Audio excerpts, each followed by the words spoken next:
স্বামীজির কাছে অর্থ সাহায্য চাইতে এসেছেন গোরক্ষা সমিতির একজন প্রচারক।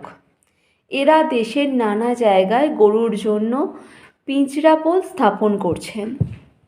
কসাইয়ের হাত থেকে অসহায় গোমাতাদের রক্ষা করাই এদের ব্রত। সব শুনে স্বামীজি জানতে চাইলেন, মধ্য ভারতে এবার ভয়ানক দুর্ভিক্ষ হয়েছে। ভারত গভর্নমেন্ট 9 লক্ষ লোকের অনশনে মৃত্যুর তালিকা প্রকাশ করেছেন। আপনাদের সভা এই দুর্ভিক্ষের সময় কোনো সাহায্য দেওয়ার ব্যবস্থা করেছে কি? প্রচারক বললেন, তাঁদের সমিতি কেবলমাত্র গোমাতাদের রক্ষার জন্য স্থাপিত।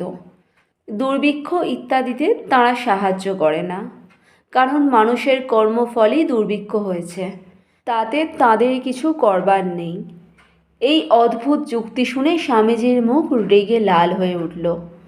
তাঁর চোখ দিয়ে যেন আগুন বেরোতে লাগলো।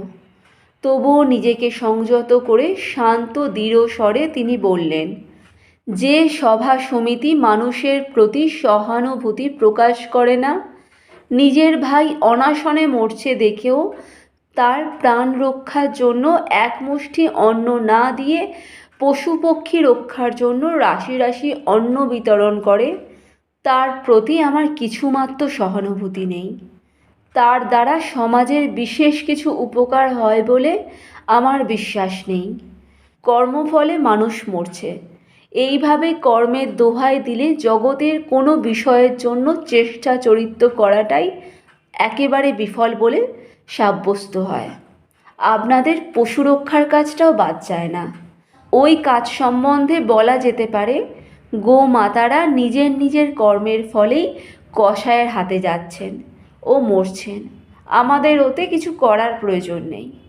প্রচারক একটু অপ্রাথব্য হয়ে বললেন, হ্যাঁ, আপনি যা বলছেন তা সত্যি, কিন্তু শাস্ত্র বলে গরু আমাদের মাতা। স্বামীজি তৎক্ষণাৎ উত্তর দিলেন, বুঝেছি, তা না হলে এমন সব কীর্তি সন্তান আর কে প্রসব করবেন? স্বামীজির এই ভয়ঙ্কর ব্যঙ্গ প্রচারক বুঝলেন না। তিনি আর একবার তাঁর গোমাতাদের জন্য প্রার্থনা করলেন। স্বামীজি তখন বললেন, আমি তো সন্ন্যাসী, ফকির লোক, আমি কোথায় অর্থ পাব যাতে আপনাদের সাহায্য করব? তবে আমার হাতে যদি কখনো অর্থ হয়, আগে মানুষের সেবায় ব্যয় করব। মানুষকে আগে বাঁচাতে হবে। অন্নদান, বিদ্যাদান, ধর্মদান করতে হবে। এসব করে যদি অর্থ বাকি থাকে, তবে আপনাদের সমিতিতে কিছু দেয়া যাবে।